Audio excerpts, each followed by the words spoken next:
Fala, nação atleticana, tudo bem com vocês? O meu nome é Luiz. Sejam bem-vindos ao canal Palavra do Atleticano. E no vídeo dessa terça-feira, enquanto a gente espera o fim da data FIFA, a gente vai projetar o elenco de 2024 do Atlético Paranaense, discutir quem deve deixar o clube e quantas contratações o Furacão precisa. Então fiquem comigo que logo depois da vinheta a gente volta para falar tudo sobre esse assunto.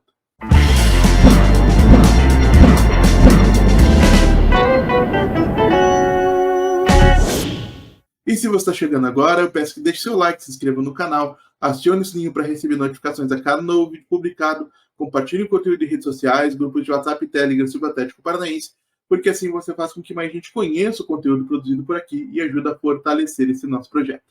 E então vamos lá para o assunto do vídeo de hoje. E para que não fique uma coisa meio enfadonha, somente eu falando e nada diferente acontecendo na tela, a gente vai para o painel tático para tentar montar um elenco que faça sentido para o Atlético na temporada 2024.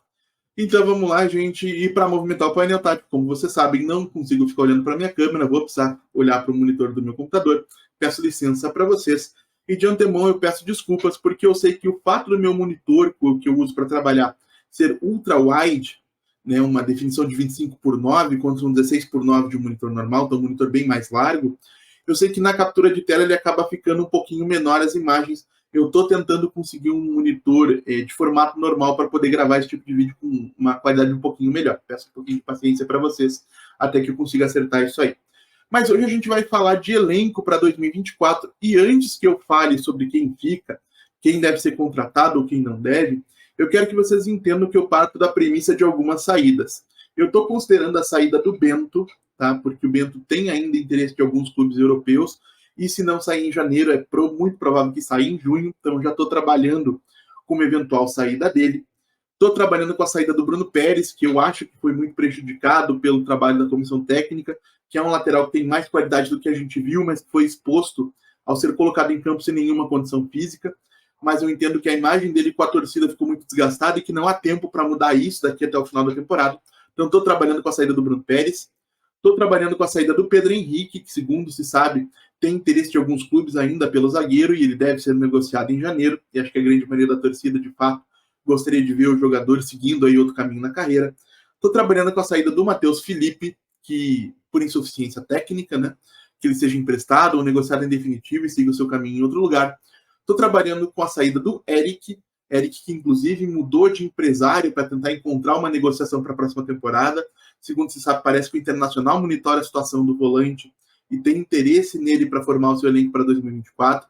Acho que é natural, então, que o Eric siga um caminho, já está aqui há algum tempo, relação desgastada com uma parte da torcida, e embora eu goste do jogador, entendo que ele seja bastante útil e que ele é, inclusive, a nossa principal arma nas jogadas aéreas ofensivas, acho que uma saída dele, nesse momento, seria boa para todas as partes. Estou trabalhando com a não continuidade do Arturo Vidal, né? Vidal que está voltando para Curitiba para dar sequência no tratamento da lesão que ele sofreu, mas segundo se tem aí sabido, a tendência é que não haja uma renovação. Estou trabalhando com uma saída do Pablo, e durante o vídeo eu vou explicar um pouquinho melhor. Eu entendo que o Pablo, pelo fato de ter tido muito tempo de Atlético, pelo fato de ele ter um teto técnico que a gente conhece já de maneira bastante clara, acho que não valeria a pena mantê-lo aqui. Eu preferiria abrir espaço para algumas outras opções do elenco que poderiam ou não se provar ao longo do ano.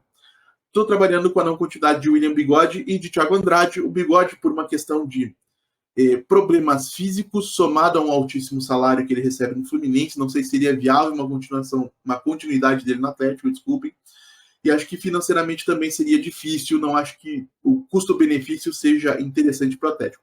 E o Thiago Andrade por deficiência técnica, né, gente? Convenhamos que nesse período que passou aqui mostrou muito pouco e protagonizou algumas situações aí bastante lamentadas pela torcida. Então, além disso, aí, aliás, relatadas as saídas, né? Eu estou trabalhando aqui com 3, 6, 9 saídas para o próximo ano. A gente vai para o painel para começar a montar um elenco. Quando a gente fala de goleiros, a gente tem duas alternativas, gente. A gente pode ter a promoção do Léo Link como goleiro titular, com o Mikael como reserva imediato e o Gabriel Pereira como terceiro goleiro. O Atlético não precisaria ir ao mercado.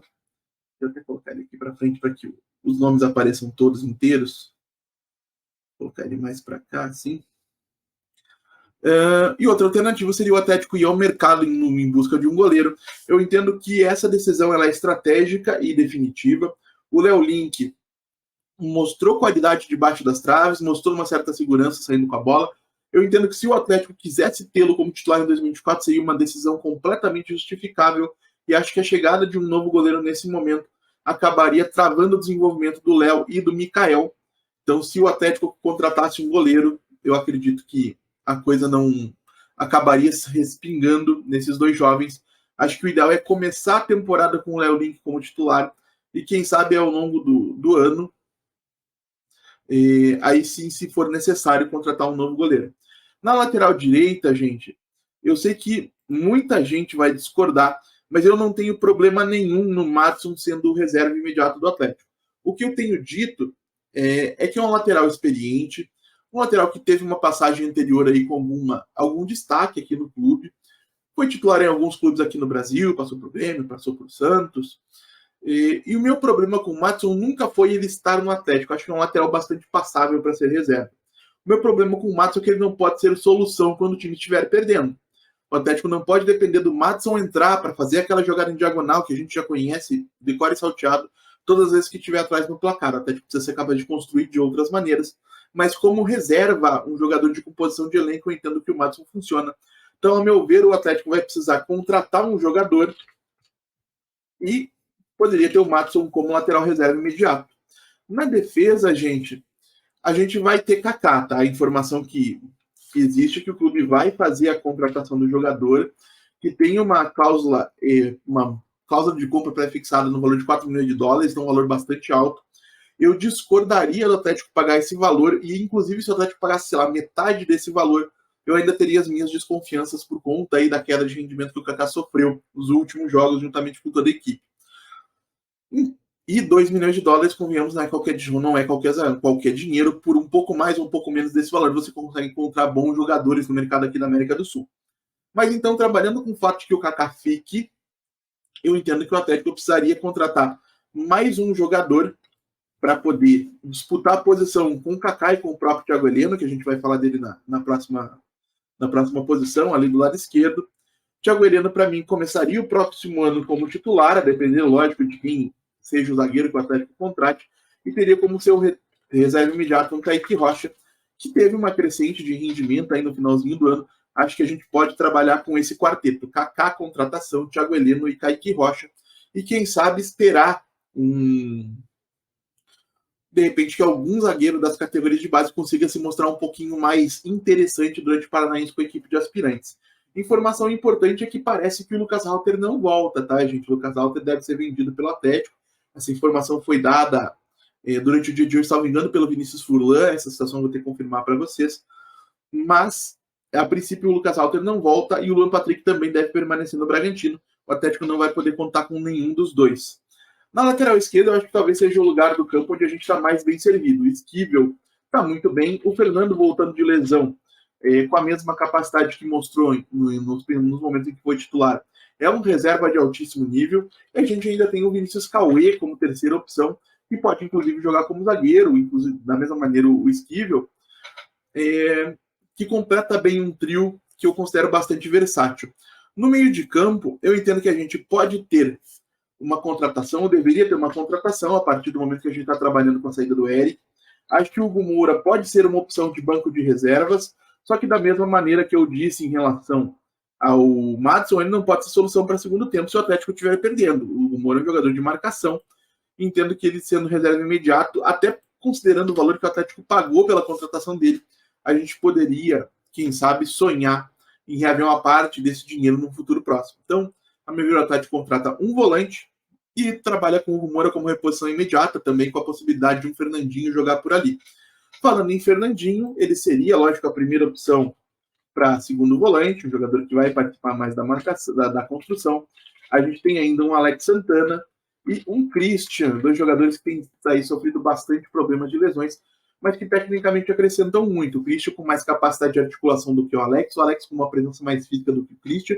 Dois jogadores que se complementam muito bem e que por esse motivo entendo que os três permanecendo no elenco, o Atlético tem uma versatilidade de volante suficiente para trabalhar ao longo do próximo ano. Acho que a gente não precisaria de outro jogador para essa função. Como meia de articulação, gente, a gente vai ter Zapelli, a gente vai ter Vitor Bueno, e além disso, a gente vai ter, ou poderia ter, a depender de como voltarem, o Jader, que está lá no Atlético Nacional, o Dudu Scheidt, que fez uma excelente temporada no Operário, e a gente ainda pode ter o Dudu Anastácio, o Dudu Kogitz, que não sei como vocês gostariam que ele fosse chamado, se destacando no Paranaense, se somando ao elenco. Então, acho que em relação a meia atacante, a gente também está bem servido. O Atlético só deveria contratar um jogador dessa posição, se de fato aparecesse alguma grande oportunidade. No ataque, eu entendo que, por mais que o Canóbio tenha se destacado em um primeiro momento, aliás, como o Canóbio se destacou pelo lado esquerdo nessa temporada, acho que ele começa aqui como uma alternativa, com o Coelho sendo um reserva imediato, né? E aqui a gente teria que contratar um jogador que também poderia ter o Coelho como reserva imediato.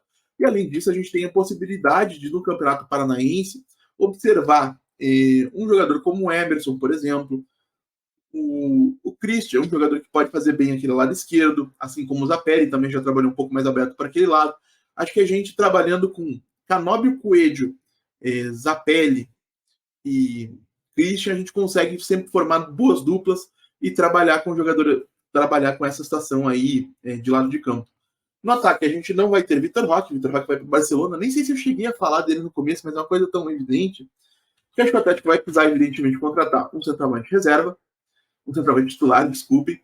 Para reserva, eu começaria o ano com o Rômulo, na posição que é de origem dele, onde ele se destacou no Paranaense de 2022. E eu gostaria de ver ele ter sequência por ali, com a gente também tendo o Arriagada, né, que deve começar o ano na equipe de aspirantes, espero que consiga se firmar no Campeonato Paranaense. Então, gente, finalizando, para um começo de próxima temporada, a gente teria que contratar um lateral direito titular, um zagueiro para brigar pela vaga no time titular com o Thiago Heleno e Kaká, um volante titular para o lugar do Eric, que está se estruturando para deixar o Atlético, um atacante de lado de campo e um centroavante. Então a gente está falando de 1, 2, 3, 4, 5 contratações para formar um time que eu considero bastante competitivo. E a gente não deve esquecer, e é uma coisa que eu vou pedir para vocês, que o elenco de um time de futebol é sempre muito mutável. Então, até o final do Campeonato Paranaense, por exemplo, a gente pode ter a chegada de alguns jogadores dos aspirantes que se destaquem e encorpem um ou outro setor, ao mesmo tempo que a gente pode, no final desse período do Campeonato Paranaense, ali por abril ou maio, encontrar destaques do próprio Campeonato Paranaense, do Campeonato Paulista, do Campeonato, sei lá, Mineiro, Gaúcho, jogadores que surpreendam e mostrem alguma qualidade que poderiam vir para cá, ser uma aposta aí para o restante do ano. E aí a gente vai identificando fragilidades para reforçar ao longo da temporada. Eu entendo que o Atlético não deve trabalhar com um elenco muito extenso, isso é uma política minha, eu acho que na casa de 18, 20, 22 jogadores de bom nível é o ideal para um treinador trabalhar, porque isso é o que você vai precisar para os treinamentos, e o restante do elenco pode e deve ser complementado com bons jogadores das categorias de base. Então, a meu ver, o melhor cenário seria esse. Vou fechar aqui a tela compartilhada e já volto a conversar com vocês. E vocês, gente, o que acharam dessas informações que eu trouxe aqui? O que vocês fariam igual ou diferente? Por quê? Deixem a opinião de vocês aí nos comentários. Como eu sempre digo, eu leio todos e respondo todos.